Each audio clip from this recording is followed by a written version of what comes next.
નમસ્કાર મિત્રો, સ્વાગત છે બધા મિત્રોનો અમારી યુટ્યુબ ચેનલમાં। હું છું આપનો મિત્ર ભાવી વઘાસિયા।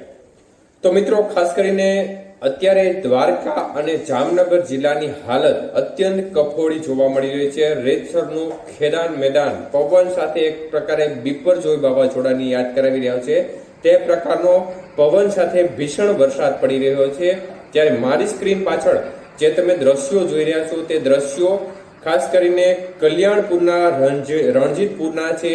ત્યાં રોડ રસ્તાના હાલ જોઈ શકો છો, ખેતરોના હાલ જોઈ શકો છો। જ્યાં જુઓ ત્યાં પાણી જ પાણી કરી દીધું છે।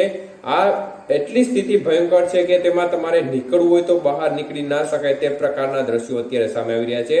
મતલબ કે તે પ્રકારની ભારે તારાજીવાળો માહોલ સર્જી દીધો છે અને અત્ર તત્ર સર્વત્ર પાણી જ પાણી કરી દીધું છે।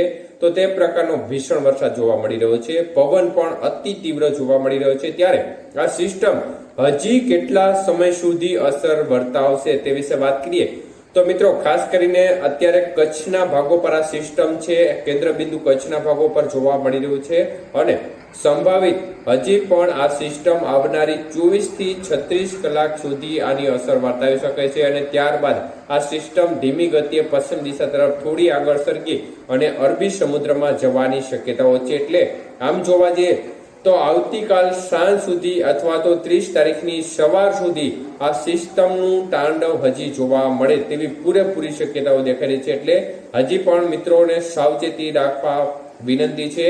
ખાસ કરીને પશ્ચિમ સૌરાષ્ટ્રના ભાગોમાં હજી પણ પવન સાથે ભારે વરસાદ પડશે। કચ્છના ભાગોમાં પણ પવન સાથે તીવ્ર મેઘરાજાનું તાંડવ જોવા મળશે। તો આ પ્રકારની સ્થિતિ જણાઈ રહી છે અને સિસ્ટમ સંભવિત અરબી સમુદ્ર નજીક પહોંચતા અથવા તો અરબી સમુદ્રમાં જઈ અને વાવાઝોડાની કેટેગરી સુધી પણ મજબૂત થઈ શકે છે તેની શક્યતાઓને પણ નકારી ના શકાય।